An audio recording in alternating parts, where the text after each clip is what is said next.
Monsieur le recteur, bonjour. Bonjour.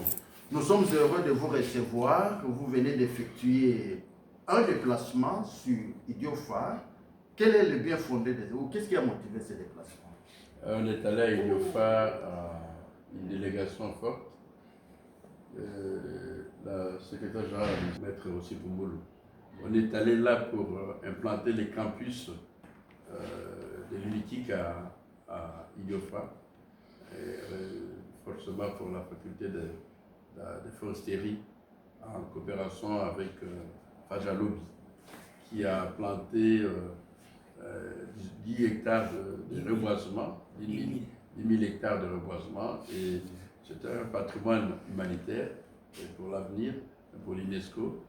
Il a fallu que, pour préserver ce patrimoine, il y ait des conseils intellectuels, aussi amateurs d'une richesse qui est effectivement le reboisement des plantes exotiques, mais surtout locales, qui n'existent pas, qui commencent à disparaître. Voilà. Alors, une petite précision, monsieur le recteur, c'est un campus ou c'est une faculté qui a fonctionné en dehors de l'UNITIC. Quelle est la précision par rapport à cela? C'était les campus, c'est quand il y a une faculté qui fonctionne en dehors. Et souvent, on relie les campus, et là où les étudiants doivent loger, cette possibilité aussi existe, parce qu'on aménage des logements pour les étudiants. Et avec Fajalobi, et ça, les doyens devraient expliquer ça, on a des relations plus étroites depuis longtemps. Nos étudiants vont souvent en stage là-bas. Alors, donc, ce n'est pas une classe d'extension, non. C'est un campus de l'université de Kikwit, à un lieu comme Yangambi, où il y a une situation qui appelle justement une réponse appropriée. Et l'UNITIC a donné cette réponse appropriée en cherchant un arrêté, et la ministre a créé donc, cet arrêté de foresterie, et nous l'implantons à Idiophare comme un campus qui dépend de l'UNITIC. Et c'est d'ailleurs le doyen de la faculté d'agronomie, par son expertise et son expérience, qui va gérer cette faculté dans le mois à venir. Justement, quand vous parlez du doyen, nous sommes là. Doyen, vous pouvez apporter des... Et au début, il y aura une faculté, la faculté des foresteries, comme l'a dit monsieur le recteur. Et donc, cette faculté va fonctionner comme toutes les autres facultés. Ce n'est pas parce que c'est implanté à Idiophare, c'est vrai en milieu rural, mais c'est la faculté, c'est une faculté qui va fonctionner comme toutes les autres facultés de l'université de Kikwit. C'est-à-dire que ça peut recevoir des étudiants qui viendraient de Kikwit aussi? Pas seulement de Kikwit, de partout. Quiconque finaliste qui voudrait faire la foresterie, vous savez que ça sera d'ailleurs une première ici chez nous, mais les gens pourront venir de loin. Vous voyez à l'époque, les jeunes gens qui étaient ici jusqu'à Yangan, ou à Bengamisa, ou à l'Équateur, tout ça. Donc c'est une faculté qui recevra tous ceux qui auront besoin de faire cette faculté de foresterie. Oui, c'est vrai que sur place là, Idiophare, dans les territoires d'Idiophare, ils sont les bienvenus parce qu'ils vont profiter de la présence de la faculté là sur place. Donc on a supporté, en fait, on a choisi Idiophare puisqu'il y a eu cette action de foresterie. Oui, en fait, c'est parti de là. C'est Fajalobi d'ailleurs qui a demandé, en fait, après Fajalobi, c'est une ONG qui a réalisé plus ou moins 10 000 hectares de boisement. Alors il s'est demandé, c'est une ONG, qu'est-ce qu'on va faire, comment exploiter. C'est comme ça qu'il a préféré que l'exploitation de cette forêt ou la gestion de cette forêt qui est une ressource renouvelable, en tout cas soit de manière scientifique. C'est comme ça qu'il a préféré qu'une université, et il a pointé l'université de Kikwit, qui est la seule d'ailleurs à côté d'Idiophare. Alors l'université, à son tour, les autorités ont mené des démarches auprès de la hiérarchie. C'est comme cela que Madame la ministre nous a autorisé d'ouvrir cette faculté de foresterie et de l'implanter. En fait, nous avons préféré implanter cette faculté à Idiophare, où se trouve la forêt. Et ce n'est pas seulement la forêt de Fajalobi, parce qu'en fait, cette forêt-là, ces boisements rejoint les grandes forêts qui étaient là, du Baya, Mangaï, tout ça, qui est Idiophare Nord. Et des forêts qui sont exploitées aujourd'hui. Si vous allez à quelques endroits, les gens que nous allons former, quand ils termineront, ça va profiter aussi de voir comment restaurer encore ces forêts. Parce qu'il y a la réserve de Mangaï, on parle de la réserve de Mangaï, bon, il n'y a pas grand chose là-bas, mais ça profitera à ce qu'on puisse restaurer ces grandes forêts qui sont en train de disparaître vers les Et surtout à l'heure où on est en train d'assister à des travaux champêtres, même des feux de brousse. Je ne sais pas si les phénomènes existent encore jusqu'aujourd'hui. Est-ce que c'est une crainte? Est-ce que face aussi au changement climatique, est-ce que c'est une opportunité? Non, mais d'abord par rapport aux destructions méchantes de l'homme, c'est vrai, le feu de brousse continue, le déboisement désordonné continue, mais avec la présence et la faculté, nous pensons que les gens comprendront qu'il y a moyen de bien gérer toutes ces ressources-là. Alors, par rapport au changement climatique, mais c'est bienvenu. Aujourd'hui, on dit la forêt, l'importance de la forêt, l'importance de l'arbre. Par rapport au changement climatique, ça va aussi contribuer à ça. Alors, monsieur le doyen, une petite précision aussi. Cette faculté d'agroforesterie à l'IDIOFA est différente des sciences agronomiques que nous avons ici sur place? Oui, c'est vrai, il y a une différence. Ici, c'est la faculté des sciences agronomiques et environnement. Là-bas, ça sera la faculté de foresterie.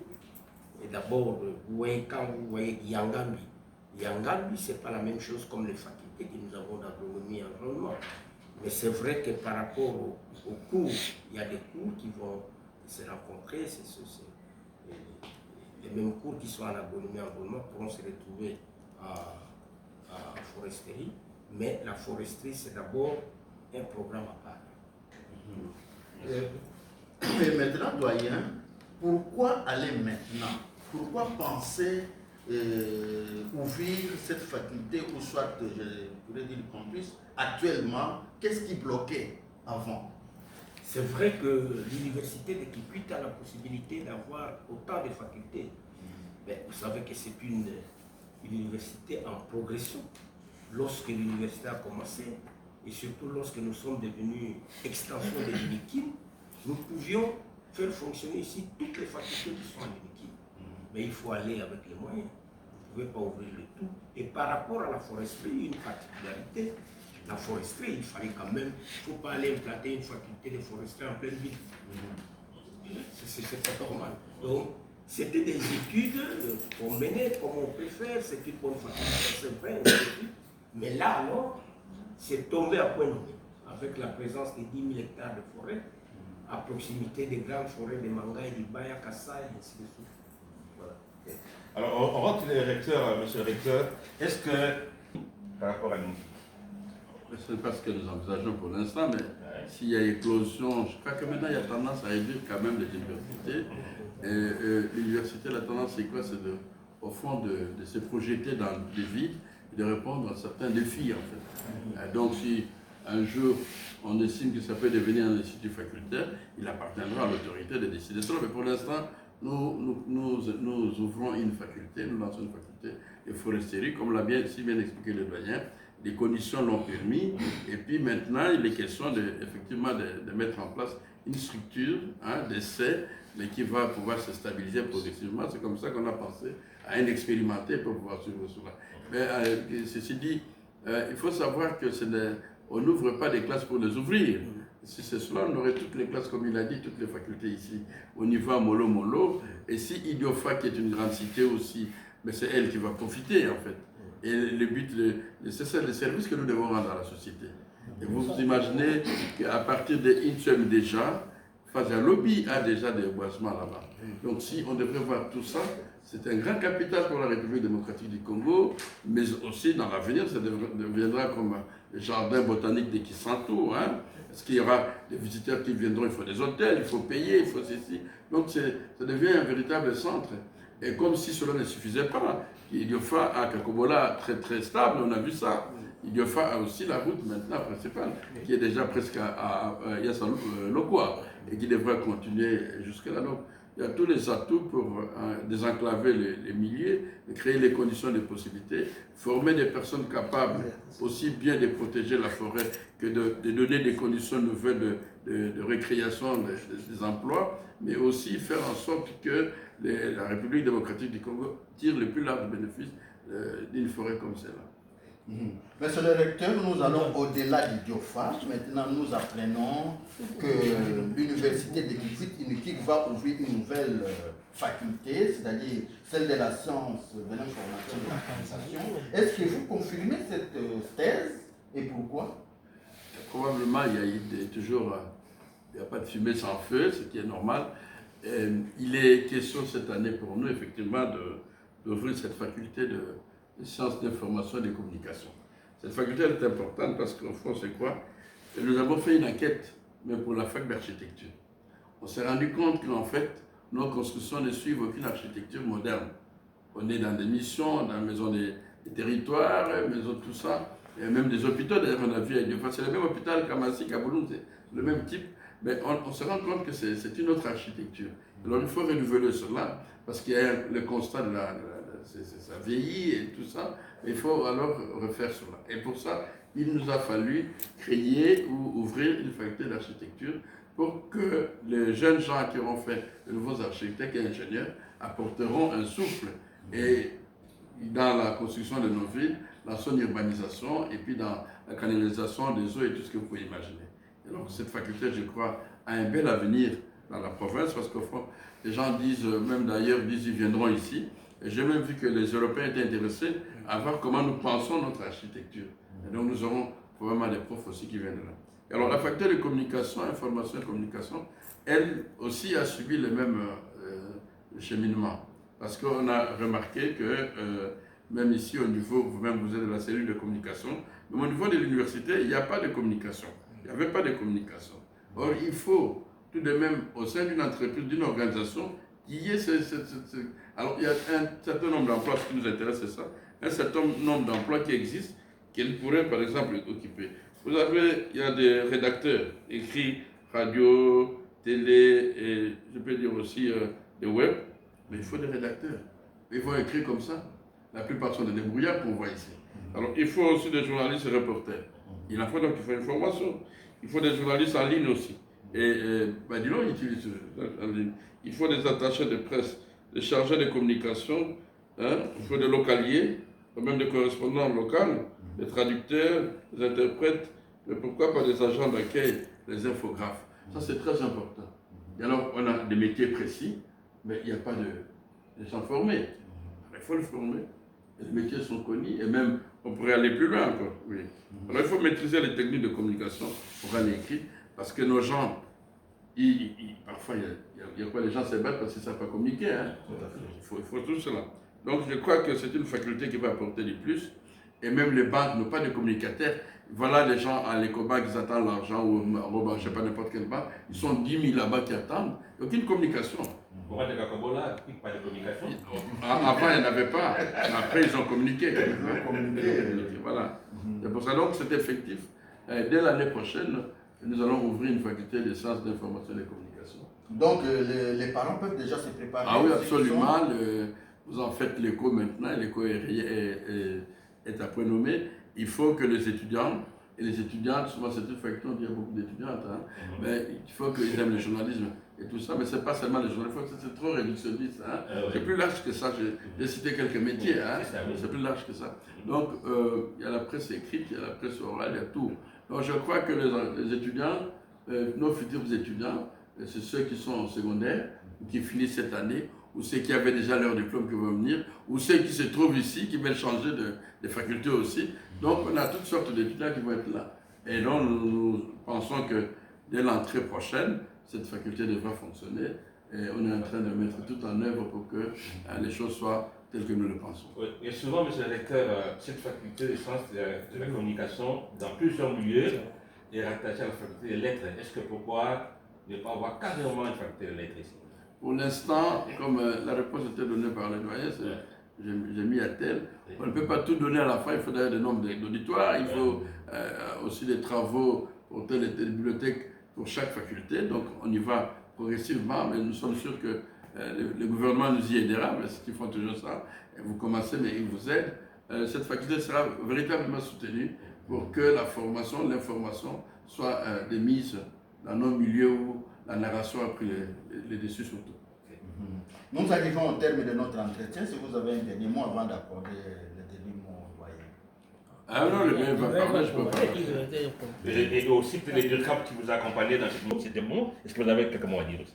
Ben, je crois que quand vous avez l'avantage d'avoir un bon recteur et un bon communicateur aussi, à la fois, c'est très difficile d'ajouter quelque chose. Mais au moins, comme il l'a si bien dit, depuis qu'il est venu à l'université, il évalue toujours les besoins de la communauté, parce que l'université, c'est aussi donner des réponses aux problèmes, aux besoins de la communauté. Il a travaillé ensemble avec toute l'équipe et il a vu qu'il y avait des besoins pour l'architecture. Voilà, on a une faculté d'architecture qui évolue bien et dont le nombre d'étudiants ne fait qu'accroître. Et maintenant, c'est la même chose avec déjà la communication. Nous avons des médias ici sur place, des télévisions, des radios qui fonctionnent, je dirais, avec des journalistes dont la plupart n'ont eu que de formation. Sur État. Mais ne sont pas de journalistes de métier. Alors voilà pourquoi il était important de pouvoir aider tous ces gens-là qui ont besoin de se lancer dans ces domaines importants pour notre ville, pour notre province. Et on va ouvrir cette année déjà, l'année académique prochaine qui commence la nouvelle faculté. Et c'est l'occasion d'inviter les parents qui envoient des gens à Kinshasa, partout ailleurs, de savoir que l'université de Kikwit est là. Nous avons une très bonne réputation en matière de formation. Nous formons de très bons étudiants. Nous en sommes nous-mêmes des ressortissants, et donc on peut témoigner. Et à la faculté qui est là, venez inscrire des enfants, des parents qui ont besoin de suivre une très bonne formation. Et déjà, le lobbying est fait pour que nous puissions avoir des studios écoles pour la pratique des étudiants et que nous puissions être une des meilleures facultés de communication du pays. Quelqu'un qui travaille peut venir étudier quand même aussi. Absolument, absolument. Vous êtes invités, vous tous, à venir suivre la formation de qualité. Et là, il ne faut même pas douter parce que déjà, les contacts que le recteur a pris avec des professeurs de qualité pour qu'ils soient ici et qu'ils forment comme on le fait en médecine et partout ailleurs. Au même moment, je profite pour mobiliser aussi des jeunes gens qui est la faculté d'architecture continue. Et donc cette année, on attend encore des gens et venez vous inscrire pour suivre une bonne formation. Et des contacts sont pris, comme le recteur l'a dit, il n'a pas creusé au fond, mais avec des universités européennes, à Liège, à Gand, des universités sérieuses qui vont nous envoyer des architectes et des urbanistes pour la formation de nos étudiants. Et voilà. Merci beaucoup. Alors, monsieur les parents, les jeunes gens, la jeunesse, les finalistes, de venir s'inscrire à l'université de Kikwit qui va compter maintenant, je crois, 6 ou 7 facultés. Et donc la faculté de foresterie actuellement avec cette histoire d'environnement, la forêt, parce que partout c'est la forêt. Que nous ayons des ingénieurs formés dans ce domaine-là de foresterie, moi je crois que ça sera une première pour la province du Pile ou pourquoi pas la province du Grand Bandundu en général. Donc le souhait est que, c'est ce que nous avons d'ailleurs dit là-bas sur place, que nous ne venons pas ouvrir une faculté pour 10, 20, 30 étudiants, ainsi de suite. Nous voulons avoir un auditoire plein. Une centaine d'inscrits, tout ça. Et donc c'est ça que Mot de la fin.